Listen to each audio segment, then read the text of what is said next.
Okay, there you go. You're on. Good morning. We're at City Hall this morning having our press conference that we started hosting after the council meetings. And before I take questions from the media, and let me also say, if you want to text a question to us, you can text it at 662-243-0425. 662-243-0425 if you'd like to text a question. A couple things I'd like to comment on from last night. One thing is to remind everybody that we're having our budget hearing today at 5 p.m. on the main floor upstairs at the Trotter Convention Center. We had originally set that meeting to have it in this room, but we decided to move it there so that we could social distance and that folks could come in and ask us questions about the budget process and where we are. You probably also read in our announcements in the paper and also in the stories that have run that there will be a tax increase, an increase in the millage. And so if you have some questions about that, you can be heard at that meeting today at 5. I also want to announce that tomorrow I'll be holding what I'm calling the Golden Triangle Mayor's Summit here at City Hall at 11:30. I've invited Mayor Rod Bobo from West Point, Mayor Lynn Spruill from Starkville, Mayor Betty Ann Dornell from Caledonia, Mayor Jimmy Sanders from Artesia, and Mayor Willie Dean Parsons from Crawford. I'm hosting them for lunch at my expense, not the city's. And just to give us some time to, some of us know each other, but just get to know each other better and visit about opportunities here in the Golden Triangle. It's obvious that all the mayors are very interested in promoting their city, but also in just individual conversations I've had with some of them, we also recognize that the Golden Triangle is a family too, and that what benefits our citizens is beneficial to others as well. So we just want to try to get together and build some synergy, and in what I hope will be regular meetings that maybe we'll host throughout the Golden Triangle, but this is the very first one tomorrow here at City Hall.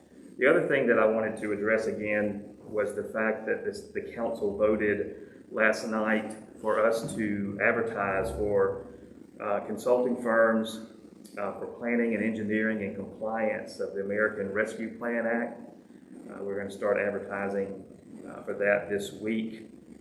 The idea is to assist us in leveraging the ARPA funds with the county and state funds, and to also plan how we can leverage this with other federal dollars too. The city has in place now over almost $3 million, $2,897,654.12 of the ARPA money that has been here. We have that in an interest-bearing account. Any interest that we earn on those dollars, we can spend outside of what the government has earmarked the money for. So I've mentioned this before, and I'm very adamant that the city build on a comprehensive plan for the city and a capital plan so that the city is where we have 5, 10, 15-year goals, but also where we're putting money aside and saving it for infrastructure needs. Now, the ARPA money cannot be used for those types of things. In some areas it can, but it can't be part of the capital dollars that we set aside. But what I want to make sure is that we're leveraging this money as much as possible. I've had conversations with other mayors across the state where they have lobbyists in place and have for some time where they've got long-range plans for this money. And I don't want Columbus to be behind the 8 ball on that. And most of the other groups are using consultants to make sure that we're leveraging this money as much as possible. Also, if handled correctly, the pay that we would have to pay a consultant can come from the ARPA money itself if handled properly.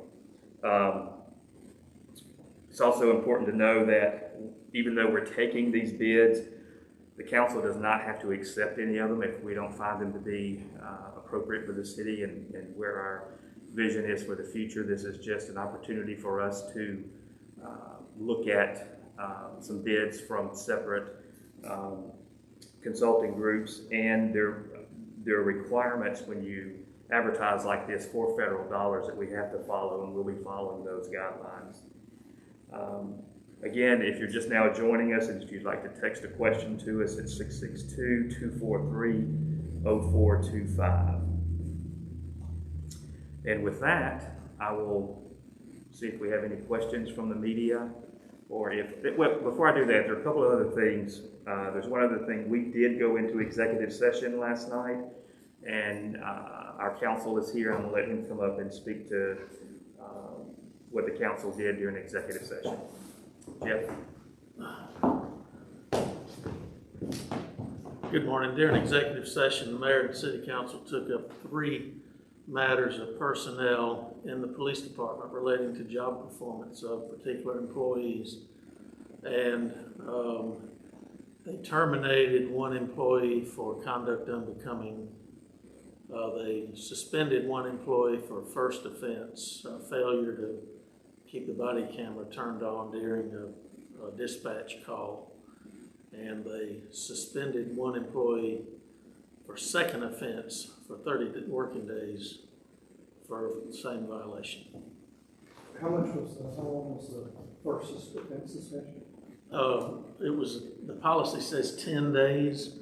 They gave 10 days, but they suspended 7 of those days, so the net effect will be he'll have 3 days. Thanks, Jeff. Mayor, I got one question text in regarding the advertisement. Can you hire a grant writer and use the free money first? Basically, can you hire a grant writer? I think the confusion is you've already got the money. Yes. We already have the money. The city can hire a grant writer. In fact, we have people in those positions right now. But this is a separate situation specifically for the ARPA money. I campaigned on the fact that I feel like the city has not been as aggressive as I would like for us to be in being proactive and going for federal, state, and private support from grants. So that's something that we're looking at now as we evaluate all the departments, is how that we might look at a grant writer in the future. And the second question was, will the fire truck be free to the city? The grant that the fire truck is covering everything but about $150,000, isn't that right, Mark? So the city will still have to pay some, but that's a substantial amount of money that we receive from the grant to offset that cost, which we're excited about. And there has been talk from some of the local legislators in trying to find state money to help with the fire truck too, so that's a possibility as well. On the summit, is that going to be a public meeting, a private meeting, and how will we all, I guess, let the public know the fruits of that? Sure. Well, it's this was an idea that I had to invite them to Columbus, just to kind of a friendly get together, howdy do type of thing. But we'll be happy to address the media afterwards if there's interest in that. The meeting is scheduled from 11:30 to 1:30. Again, I'm hosting them from lunch. We're going to bring in food from a local restaurant to kind of give them a flavor of Columbus. Helen's Kitchen is who we decided to use this time. That's cost of mine. I'm doing that personally. But after we meet, I'm sure if the media would like to talk to us, the mayors will be happy to do that. A question on the consultant. This is something that the county is pursuing as well, and I've heard other government agencies and other places are doing that. What are the particular challenges with this money and the how to spend it that government entities like the city and the county are looking for a consultant? Yeah. Well, if Mark wants to come up and say something to that too, I'll let him. But what I will say to that is this.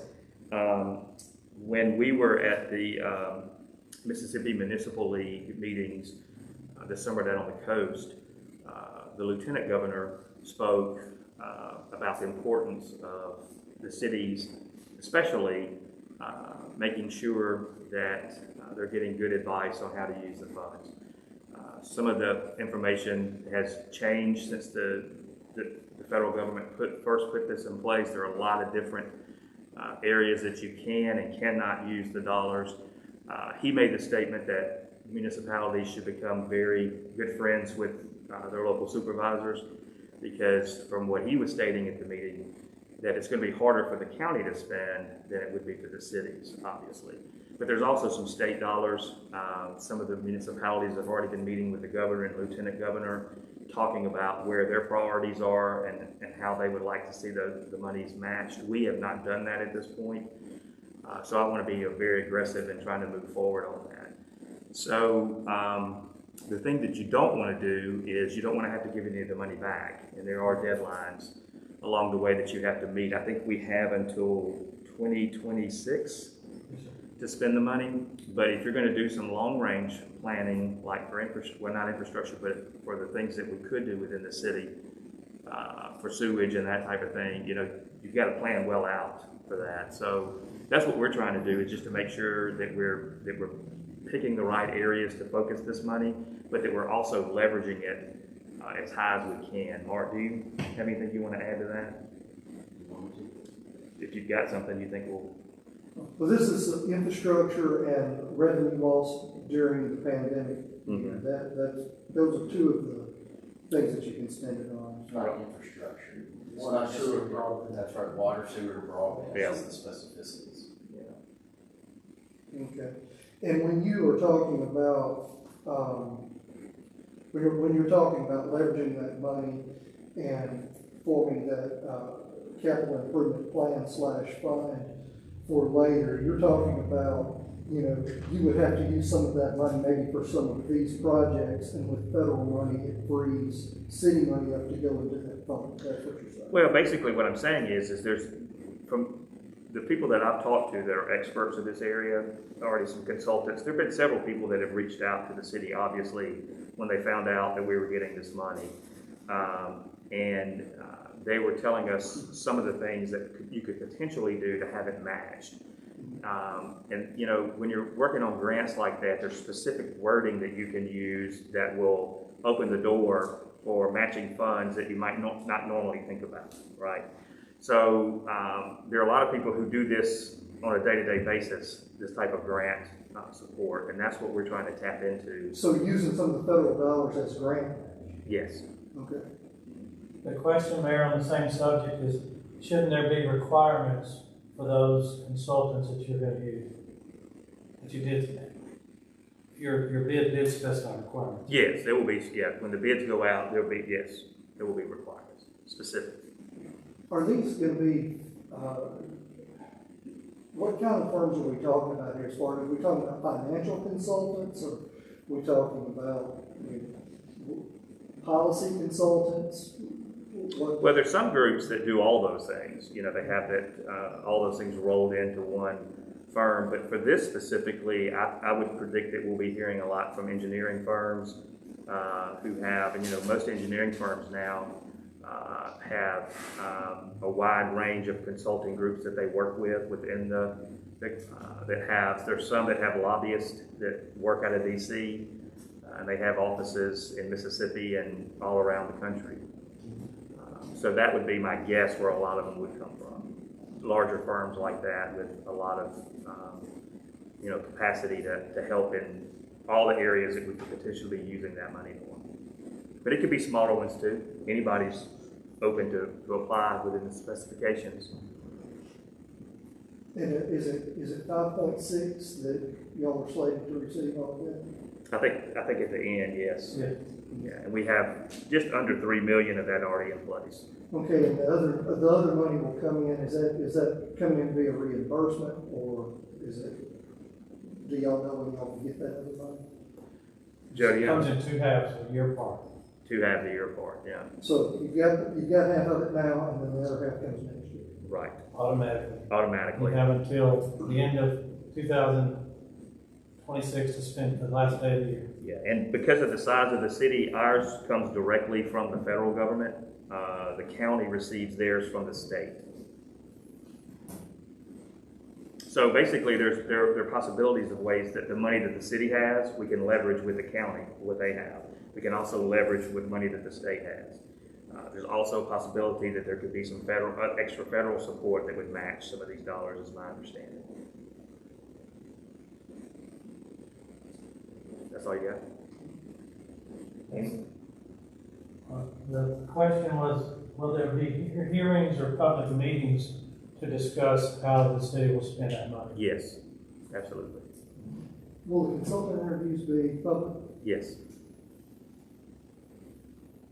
And the last question I got, Mayor, is the budget hearing tonight concerning that, or what is the budget hearing at 5 o'clock? Is it concerned? The budget hearing at 5 o'clock concerns not this, but setting our budget for the coming year, and also millage increase.